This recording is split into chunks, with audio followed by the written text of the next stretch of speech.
నమస్తే ఫ్రెండ్స్, నేను మీ Vandana. Welcome back to my channel.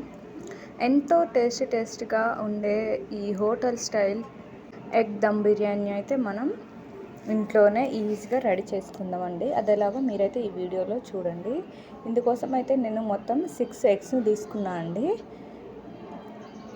బియ్యం వచ్చేసి 1/2 kg బియ్యాన్ని అయితే తీసుకున్నానండి. అంటే నా గ్లాస్తోని 3 గ్లాసులు ఉంటుందండి. ఎగ్ ఉడికేటప్పుడు కొంచెం సాల్ట్ వేస్తే పొట్టు అనేది తొందరగా ఉడుకుతుందండి, అంటే ఊడి వస్తుంది. ఇక ఎగ్ ఉడికేలోపే మనం ఏం చేయాలంటే పక్కన ఒక బౌల్ పెట్టుకొని అందులోకి వాటర్ వేసుకొని అందులోకి కావాల్సిన మసాలా దినుసులు అయితే వీడియోలో చూపించినట్టుగా అన్నీ ఒకసారి వేసుకోవాలండి. ఒక్కొక్కటిగా వేసుకున్న తర్వాత అందులోకి ఒక 3 పచ్చిమిరపకాయలు కట్ చేసి ఆ వాటర్లోనే వేసేయాలండి. బియ్యం మంచిగా ఉడకాలంటే అందులో కొంచెం నెయ్యి అయితే వేసుకోవాలి.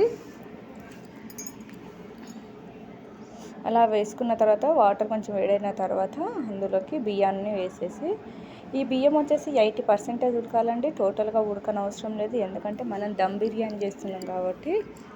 ఎగ్ అయితే ఉడికింది, నేను పొట్టు ఆల్రెడీ తీసేసినాం. 5-6 ఎగ్గులో ఒక ఎగ్ ఖరాబ్ అయింది. 5 ఎగ్స్ చేస్తున్నాడు. ఈ ఎగ్గును బయట తీసేసి అందులోనే ఆనియన్స్ని వేసుకోవాలి. ఆనియన్స్ కూడా ఫ్రై అయిన తర్వాత ఒక బౌల్లోకి తీసుకొని అదే గ్యాస్ పొయ్యి మీద మరొక రైస్, అంటే మనం దమ్ బిర్యానీ చేసుకునే గిన్నెనైతే పెట్టుకోవాలి. ఈ కొంచెం బియ్యం ఉడికేటప్పుడు అందులోకి టేస్ట్కి తగ్గట్టు సాల్ట్ అయితే వేసుకోవాలి.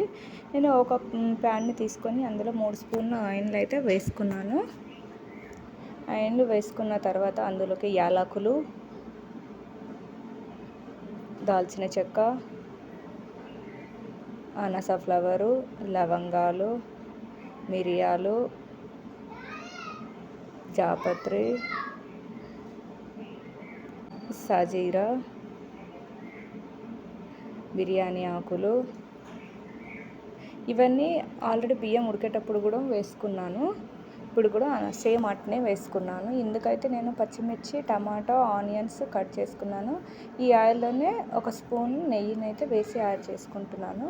ఇవన్నీ పోపు అయిన తర్వాత అందులోకి పచ్చిమిర్చి, ఆనియన్స్ వేసి బాగా వేగనిచ్చానండి. అందులోనే టమాటాలు వేసాను. నేను ఇందులో చూడండి, నేను అల్లం వెల్లుల్లి పేస్ట్ వేస్తలేను, కొంచెం ఘాటు వాసన ఎక్కువ అవుతుందని. అందులోనే ఈ ముక్కలకు తగ్గట్టు సాల్ట్ తీసుకొని పసుపు, కారం, గరం మసాలా, ధనియాల పౌడర్, బిర్యానీ మసాలా అన్నీ వేసేసి బాగా కలిపానండి. కలుపుకున్న తర్వాత ఈ ఎగ్ అయితే ఫ్రై చేసుకున్నాం కదా మనం, ఆ ఎగ్గును కూడా అందులో వేసేసి పెరుగు, చిన్న ప్యాకెట్ ఉంటుంది కదా 10 రూపీస్ ప్యాకెట్ పెరుగు, అందులోకి ఫ్రై అయిన ఆనియన్స్ని వేసేసి అంతా ఒకసారి అయితే కలుపుకున్నాను. అలాగే ఈ అంతా ఎగ్గు అయితే అందులో వేసేసి ఎగ్గు కూడా ఈ మసాలా పట్టేంత వరకు మూత పెట్టుకొని కొద్దిసేపు అయితే అలానే ఫ్రై కానిచ్చానండి.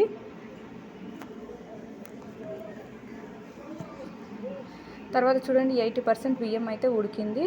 ఉడికిన తర్వాత ఆ 80% బియ్యాన్ని ఇందులోకి, అంటే ఈ మన ఎగ్ ఫ్రై చేసుకున్న దమ్ బిర్యానీలోకి వేసుకోవాలండి. అంతా ఒకసారి వేసుకొని పైనుండి ఫ్రై ఆనియన్ కొంచెం అయితే ముందు వేసుకున్నాం, మళ్ళీ కొంచెం ఫ్రై ఆనియన్ పైనుండి వేసేసి కొత్తిమీర పైనుండి చల్లేసి ఇక మూత పెట్టేసుకొని ఒక 15 మినిట్స్ వరకు కుక్ చేసుకోవాలండి. దమ్ బిర్యానీ కాబట్టి లోపల నుండి గాలి అయితే బయటికి పోవద్దు, అలా పోతే బియ్యం అనేది సరిగ్గా ఉడకదు. తర్వాత 15 మినిట్స్ తర్వాత ఇక దించేసుకొని చూడండి ఎంత బాగుందో, కలర్ఫుల్గా ఉంది కదా. రైస్ కూడా ఉడుకుడు కూడా చూడండి చాలా పలుకులుగా ఉడుకున్నాయి. ఇదైతే 1-2 మినిట్స్లో మా గిన్నె మొత్తం అయితే ఖాళీ అయిపోయిందండి. నేను చూడండి కింద అడుగు కూడా అంటలేదు.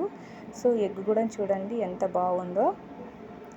ఇదండి ఇవాళ మన స్పెషల్ రెసిపీ. మీకు నచ్చిందా? నచ్చితే లైక్ చేయండి, మీరు ట్రై చేయండి. మీకు ఎలా వచ్చిందో కామెంట్ చేయండి. మీ ఫ్రెండ్స్కి షేర్ చేయడం మాత్రం మర్చిపోండి.